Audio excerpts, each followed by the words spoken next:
Bem-vindos e bem-vindas de volta ao último período das nossas apresentações. Estamos caminhando para o encerramento, mas ainda teremos a oportunidade de trocar experiências com novos cases e um painel de encerramento no final.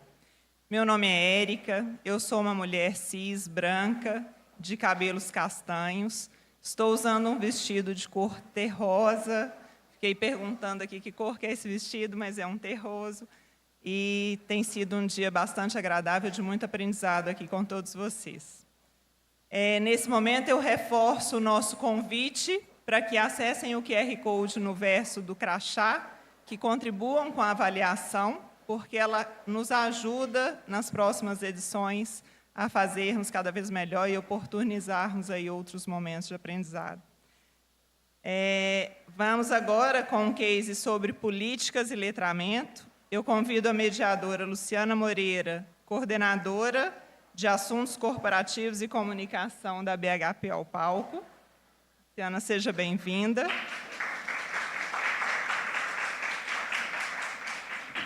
Como apresentadores, Fernanda Castanheira, gerente de Diversidade, Equidade e Inclusão da Vale.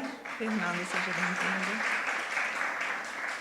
E para falar sobre letramento e conscientização como base para transformar, Michele Silva, especialista de RH, Diversidade e Inclusão, Anglo-América, abordando políticas e cuidados familiares. Seja bem-vinda, Michele.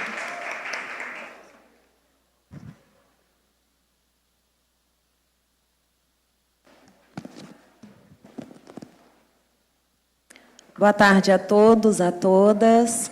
As pessoas aqui presentes, as pessoas que estão online.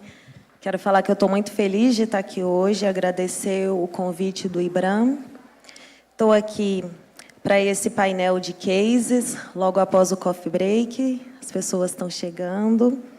E eu estou com a Fernanda Castanheira, que vai falar um pouquinho das iniciativas de letramento e conscientização que ela tem acompanhado na Vale, e também com a Michele da Silva, que vai falar um pouquinho da política de cuidados familiares. Quando eu recebi esse convite, para falar desse tema, apresentar aqui e moderar com vocês esse painel sobre políticas e letramento, eu me peguei pensando que a Diversibram é um momento de letramento. Todos nós estamos aqui num momento de aprendizado, de troca, de conversa, e eu acho que o maior objetivo do evento é que a gente saia daqui com algum ensinamento para a gente replicar, passar para frente. E também, quando a gente fala de políticas, então eu acho que o fruto dessa conversa aqui hoje é o que tem cada um de nós em nossas mãos, dentro das organizações e fora das organizações, para a criação de políticas. Eu admiro muito uma executiva negra que chama Grazi Mendes, ela também é escritora, e ela fala muito da questão de qual é a mudança que a sua caneta alcança. E uma das coisas também que foi marcante nesse ano aqui na Diversibram é o convite, de ter bastante lideranças com a gente aqui nesse momento. Eles têm a caneta na mão para criar, implementar e fazer acontecer as políticas que vão fazer a diferença. Mas se você não tem o poder, a caneta na sua mão, você tem o poder de influenciar, de por meio de letramento, de buscar conhecimento, encorajar que as políticas sejam feitas, e política co-criada a muitas mãos são as que são mais efetivas. Então, fica aqui essa reflexão, e eu já vou passar aqui para as minhas colegas. Eu não fiz a minha autodescrição, vou fazer agora. Eu sou uma mulher preta, de cabelos cacheados, hoje eu estou usando um vestido longo, verde e sapatos azuis. Fernanda, com você. Obrigada, boa tarde. Sou Fernanda Castanheira, eu sou uma mulher branca, de cabelos castanhos, abaixo do ombro, uso óculos com armação marrom, uma calça e uma blusa preta e um sapato preto. Bom, é muito bacana estar aqui, Você está falando de aprendizagem, acho que a gente ouviu hoje muitas empresas, altos executivos, e fico muito feliz de ver o quanto essa pauta continua firme nessas empresas, né? Acho que a indústria da mineração tem um contexto muito peculiar e que tem muito ainda para avançar nessa pauta de diversidade, equidade e inclusão, para que a gente, de fato, se torne uma indústria sustentável, inovadora e, principalmente, atraente para os melhores talentos e para a nova geração. Falando um pouquinho do case aqui de letramento, né, que a gente tem na Vale, desde que a gente começou essa jornada, há cerca de 8 anos atrás, a gente sempre foi muito intencional em ampliar a conscientização das pessoas sobre o tema. E aí, quando a gente fala de ampliar a conscientização, a gente traz não só a questão conceitual, mas a conexão do tema com questões de negócio, com questão de direitos humanos, como a Camila falou aqui, né, e a relevância do tema para levar a Vale a um outro patamar de empresa. Então, a gente foi construindo, ao longo desse tempo, uma série de produtos que a gente, no ano passado, consolidou num grande portfólio. Então, a gente tem um portfólio estruturado, né, com muitas ações. A gente tem ações síncronas e assíncronas.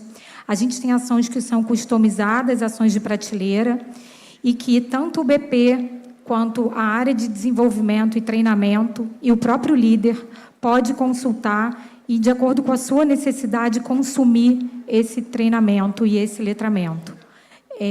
Os de prateleira são mais fáceis, porque eles já estão prontos, mas ainda assim tiveram uma customização. A gente tem muito essa preocupação de trazer todo o nosso letramento, qualquer treinamento que a gente faça, para uma realidade da empresa. Então, se eu uso um case num treinamento, esse case precisa refletir o que acontece na Vale, para que o líder consiga se identificar com aquela situação, se empoderar, ampliar o repertório e poder influenciar quando ele vivenciar aquela situação. Então, a gente sempre procura trazer, de alguma forma, elementos que garantam que ele vai conseguir incluir isso na rotina dele, no discurso dele, para transformar uma realidade, uma situação que ele vive. E dentro desse portfólio, a gente tem ações, né? A gente tem, além do prateleira, a gente tem uma trilha na nossa Valer Digital, que a gente fala que é a nossa universidade corporativa, que é acessada por qualquer empregado. E a gente tem também todo um portfólio de ações customizadas, que acaba sendo muito mais direcionada para o líder e para as pessoas de RH. E por que esses públicos específicos? Para a gente, de fato, avançar e ser essa empresa verdadeiramente inclusiva e conseguir ajudar a empresa a atingir as metas de diversidade, a gente tem algumas metas que são metas atreladas à remuneração variável de toda a organização. Para que isso aconteça, a gente tem stakeholders que são fundamentais. Por exemplo, o BP, o recrutador, que vai definir as pessoas que vão participar dos processos seletivos, o BP, que está na ponta influenciando e ajudando o líder na tomada de decisão, principalmente no ciclo de vida do empregado. A gente tem os sindicatos, a gente letra o sindicato, porque o sindicato está na ponta com nossos empregados, então ajuda isso na hora de uma negociação coletiva, quando a gente for falar de benefícios para grupos minorizados, os sindicatos também são letrados, né?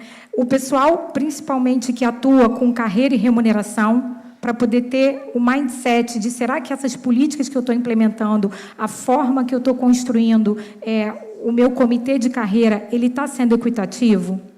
Que tipo de viés eu tenho aqui nesse comitê que eu preciso minimizar para garantir que todas as pessoas tenham as mesmas oportunidades? Então, a gente fala que, né, D&I, a gente, enquanto área de D&I, dá as diretrizes, mas quem faz acontecer na ponta é toda a organização, e principalmente as áreas de RH, que são donas de processos que são fundamentais para que a gente possa promover a inclusão. Senão, isso não vai acontecer, né? Quem toma conta de D&I fica com o processo de dar as diretrizes, mas quem vai decidir como é que o recrutamento vai funcionar, como é que o processo de remuneração, de carreira, de benefício, de expatriação, são outras áreas. Então, a gente fala que a gente, por meio dos nossos treinamentos, a gente consegue embutir a lente da inclusão em todos os profissionais. Tendo essa lente da inclusão, ele consegue olhar para o processo dele e entender que aquele processo que ele está desenhando não é só para uma pessoa como ele, é para uma pluralidade de empregados que a gente tem, que tem necessidades, desejos e aspirações diferentes. Então, esse portfólio tem nos ajudado muito, porque ele é um material muito completo. Então, a gente tem síndrome da impostora, a gente tem viés inconscientes, a gente tem liderança inclusiva, a gente tem combate ao assédio sexual, a gente tem os programas de desenvolvimento de grupos minorizados, a gente tem mentorias para as mulheres. E, assim, o desafio que a gente tem é que o BP consiga usar esse portfólio da maneira mais efetiva, né, e estratégica possível, entendendo a demanda do seu cliente, para poder endereçar uma dor ou algum gap que exista, para que a gente possa, de fato, avançar. Ótimo, Fernanda. E é esse olhar mesmo, né? E quando a gente fala de diversidade, eu sempre lembro da questão da interseccionalidade. Então, essas diferentes frentes, esses diferentes olhares, eu acho que é o que realmente vai fazer a diferença. Vamos seguir aqui a nossa conversa agora com a Michele. Obrigada, Luciana. Vou me autodescrever novamente, né? Eu fiz no início, mas pode ser que tenham novas pessoas. Então, eu sou a Michele, estou atualmente na Anglo América como especialista de inclusão, diversidade e cultura. Estou aqui sou uma mulher branca, cis, de cabelos longos, mais claros nas pontas. Estou usando aqui um vestido longo, de cor caramelo, acredito. E vou falar um pouquinho sobre a política, a gente chama política de licença de cuidados familiares. Essa política a gente implementou, ela é recente, né? A gente está aproximando aí de uma jornada, isso localmente, né, no Brasil, aí de quase 2 anos. Veio de uma iniciativa global, então, toda a Anglo-América, né, nós temos essa política. Claro que, como toda política, quando chega, né, você tem aquele processo, acho que foi até falado em algum momento aqui hoje, de tropicalização, que é todo estudo que você tem que fazer, então não foi diferente, principalmente que era uma política que poderia esbarrar em leis do país. Mas a gente avançou, né, e essa política ela veio para atender e falar sobre equilíbrio de vida pessoal e trabalho, e, de alguma forma, atender as necessidades pessoais que nós temos, todos nós temos nas nossas vidas. E ela conversa muito também com várias questões mesmo de diversidade, como, por exemplo, a gente vem discutindo muito a divisão do trabalho dos cuidados familiares, né? Hoje tem toda uma discussão aí em relação à sobrecarga, que muitas vezes fica com a mulher, como é que a gente pode mudar esse cenário. Então, conversa com isso, é uma conversa geracional. Nós estamos aí com a inversão da pirâmide etária, cada vez mais, né, a longevidade, a perspectiva de vida maior, e a consequência disso é nós cuidarmos dos nossos filhos e dos nossos pais ao mesmo tempo. Somos gerações, tem a geração sanduíche, né, que cada vez mais precisa ali, se desdobra nesse cuidado. Então, cuidados estão nesse sentido, né, da família, e essa política é para cuidados familiares e dependentes, então tem um conceito que a gente usa para dependentes. E nessa política a gente estabelece alguns tipos de licenças, e eu vou citar algumas aqui, e depois eu vou explicar um pouquinho como foi essa jornada de implementação. Então, a política ela traz... você tem 21 dias somados, né, no ano calendário, que você pode se ausentar para exercer esses cuidados familiares, suas necessidades, ou alguma coisa emergencial que te acometeu ali, com algum familiar. Então, às vezes, acontece na nossa vida, né? Então, eu tenho um filho que é cuidado por uma babá, a babá não veio, e agora? Como é que eu faço? Não tenho o que fazer, né? Então, lá você tem direito a essa licença.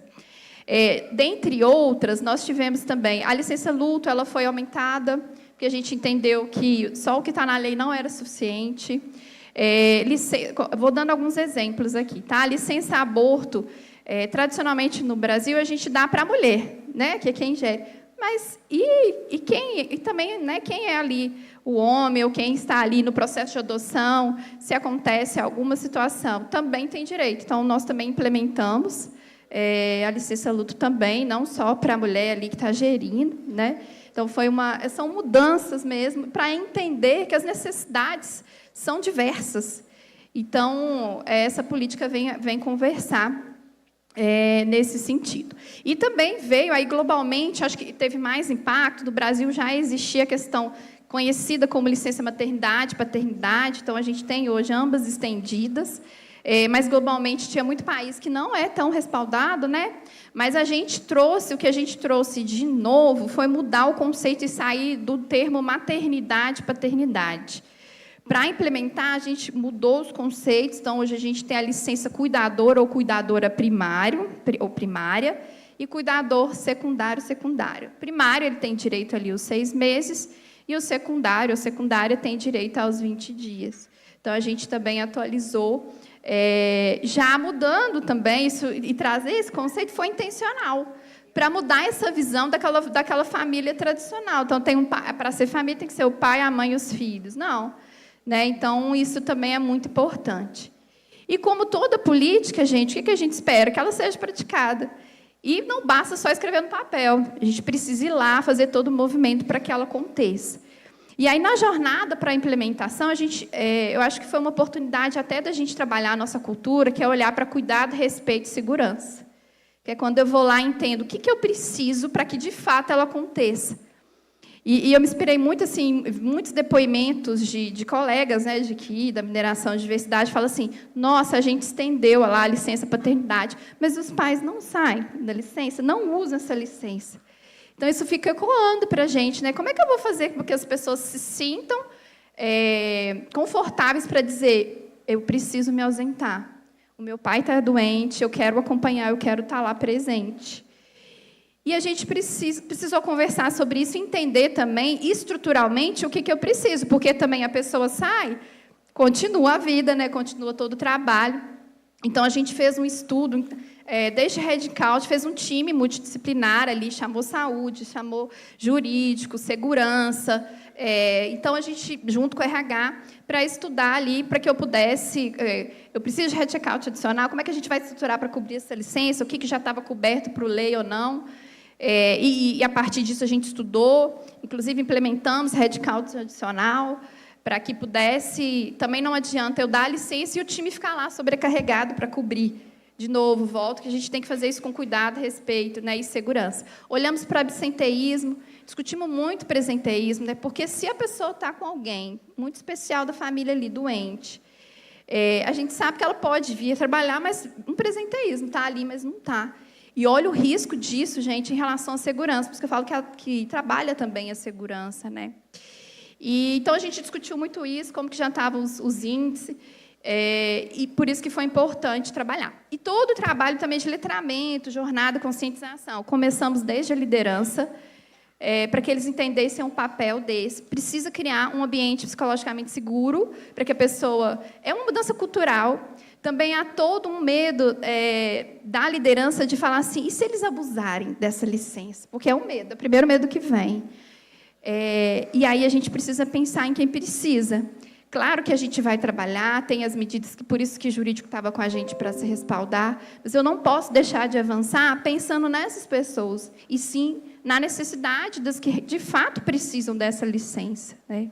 Porque precisam estar ali. Então, por exemplo, processo de adoção, e a gente trouxe algumas coisas, além do que a lei já resguarda, tá, gente? Então, as pessoas poderem participar, pais ali, né, no processo das consultas durante a gestação, um processo de adoção. Então, não necessariamente estar lá só no momento em que você oficialmente é chamado, mas você queria estar mais, então vamos conversar. E aí, nessa jornada, capacitando a liderança, e depois a gente lançou, primeiro fez toda a capacitação da liderança para depois lançar para a organização. E lançando para a organização, a gente tem também o programa Família, que é um programa que também já tinha passado por uma jornada de ser todo repensado também, porque ele ainda também tinha muita coisa de mindset daquela família tradicional, as suas ações, até os temas que a gente levava, tudo a gente já tinha reformulado. E aí a gente levou a conversa dessa política para dentro desse programa. E hoje foi muito falado até de fornecedor também, então a gente tinha fornecedores com a gente nesse programa. Os fornecedores, a gente transformou tanto que os fornecedores mudaram de nome, para vocês terem ideia, porque eles entenderam que eles estavam ali tão engessados que precisava mudar essa visão. E aí a gente começou a chegar nas famílias, dentro de casa, porque o programa Família, as famílias participam também. A gente faz sessões, né, tem cursos, e a gente começou a levar a política, falar também, olha, sabia que aqui tem direito, estiver passando por alguma situação, Você aí, que é esposa do seu marido, pode estar presente, pode tirar uma licença para estar com você. Então, a gente foi, de alguma forma, pulverizando. Como resultado, no primeiro ano, a gente teve, em média, 150 licenças solicitadas. A gente vem monitorando, vem conversando muito com os BPs também para saber, gente, está acontecendo de fato? Tem casos, e aí a área de saúde mental também está acompanhando, saúde. Às vezes a pessoa chega, está contando, está passando por uma situação, precisa da licença, mas ainda não pediu, a gente vai lá e fala, sabia que você tem uma licença para esse momento? Está na hora de você tirar. Então, para dar todo esse conforto, né, para que a política, de fato, aconteça. Então, essa foi um pouquinho aí da nossa jornada, para que ela realmente pudesse, de fato, acontecer e atender essas necessidades dos cuidados familiares. Obrigada. Sua fala vai muito ao encontro do que a gente falou em um painel anterior, né, desse equilíbrio, né, de saúde mental, o equilíbrio entre trabalho e vida pessoal, esse envolvimento da família. A gente até conversou antes do seu painel, né, de que eles também saibam para encorajar que os seus familiares empregados da Anglo usem, de fato, o benefício. Isso também é muito importante. Queria também aproveitar para encorajar as pessoas aqui presentes e quem está online para enviar perguntas, porque a gente ainda tem espaço para explorar um pouquinho mais aqui com a Fernanda e a Michele. E eu queria falar um pouquinho com a Fernanda. Essa jornada ela não é fácil, né? A gente sabe que essa questão do letramento exige muito uma questão de mudança de cultura na empresa, mas uma mudança pessoal. E eu queria que você falasse um pouquinho que tipo de feedback que você tem recebido sobre a efetividade de todo esse programa e essas iniciativas que vocês estão fazendo lá na Vale. Eu sempre falo que diversidade é um tema muito complexo, porque ele mexe com questões pessoais, com valores, com crenças, né? A forma como eu fui criada, a forma como você foi criada, a religião que eu tenho, o grupo de amigos que eu frequentei. Isso mexe, é uma paleta de cores assim gigante. Então, quando esse tema vem para dentro da empresa, o que a gente precisa cuidar é que a gente respeita as opiniões de todas as pessoas. Mas se dentro da cultura daquela empresa a questão da diversidade e da inclusão é um valor, a pessoa precisa se adequar. Ela precisa atuar e ter comportamentos alinhados com aquele valor da empresa. Então, isso é o primeiro ponto, porque quando eu comecei essa jornada, eu ouvia muito, mas eu não concordo, mas eu acho errado, mas eu acho que não tem que fazer dessa forma. E ok, isso a gente respeita. Mas para a empresa, se é um valor, está posto. Assim como saúde e segurança, assim como meio ambiente, diversidade também tem que ser um valor intrínseco na estratégia da empresa para que as pessoas entendam e pratiquem aquilo. Então, acho que o letramento ele também ajuda para isso, né? Ajuda para ampliar a conscientização. Muitas vezes a pessoa ela não concorda, ela não entende, e a partir do letramento, principalmente na parte conceitual, com dados e com fatos, ela consegue entender a relevância daquele tema para a sociedade, né? Para a comunidade onde a gente atua, principalmente, e para a empresa, para os stakeholders. E aí começa a ficar mais fácil a conversa. Mas, ainda assim, você pode enfrentar resistência, porque eu falei, é um tema sensível, que mexe muito com as pessoas. E aí, nesse momento, que a empresa precisa se posicionar, de que é um valor e é inegociável. E aí o treinamento, que é mais focado na liderança, principalmente, nos ajuda nisso. O nosso foco principal é que a liderança esteja muito consciente do seu papel, tem accountability sobre a questão de diversidade e inclusão nesse ciclo de vida do empregado e atue dessa forma, de uma liderança inclusiva, porque a gente acredita que o líder que promove essa liderança inclusiva, ele vai criar um grupo que vai ter muito mais segurança psicológica. E segurança psicológica, diretamente ligada com saúde mental, vai trazer o quê? Uma empresa mais segura, menos risco, menos acidentes. A pessoa vai estar muito mais tranquila para exercer a sua atividade, para cumprir todas as hacks, né? Vai se sentir livre para apontar erros ou para criticar sem medo de ser estereotipado, sem receio de ser rotulado. Então, a gente usa muito os nossos treinamentos para fortalecer e para instrumentalizar a liderança, para ter todo esse olhar e para poder orientar o seu staff e o seu time de que, sim, é um espaço seguro e que as pessoas podem ser verdadeiramente quem elas são. Ótimo. Tem uma pergunta aqui que ela veio perguntando sobre atração de pessoas abordando essa questão de etarismo lá na Vale. Então, dentro do programa, tem alguma questão para essa característica de etarismo que a gente também, às vezes, precisa sempre, né, considerar? A gente acompanha todos os indicadores, inclusive a questão de 50+. Esse é um indicador que é acompanhado. A gente tem um analytics assim que todas as nossas decisões, obviamente, elas são baseadas na escuta com o empregado, por meio de pesquisa de engajamento, pelos canais que a gente tem, mas muito também pelos dados que a gente trabalha diariamente por meio desse analytics, que cruza dados de raça, de gênero, de deficiência, de orientação sexual e de geração. Porque a pessoa não é uma coisa só, a gente é um misto de marcadores. Então, a gente precisa trabalhar também, a gente sempre trabalha a questão da interseccionalidade. Então, a gente monitora a atração de talentos, percentual de recrutados, a gente monitora a promoção, a gente monitora remuneração de todos os grupos. Tá? Então, a gente tem esse trabalho também com 50+, para entender onde é a nossa dor especificamente, e a gente vai investir os nossos recursos para, de fato, a gente ter uma empresa que seja equilibrada para todos os públicos. Tá? Perfeito. A gente está aqui nos segundos sinais. Queria só pedir, Michele, para você fazer uma fala antes da gente encerrar aqui, no prazo certinho. Bom, obrigada. Acho que, se eu pudesse encerrar isso, eu acho que de tudo que fica, né, de tudo que a gente ouve aqui, do nosso próprio painel, é uma coisa que a gente sempre escuta, assim, letramento, conscientização, para esse tema, ele é eterno. A gente precisa muito de comunicação, engajamento, então, para todos os temas.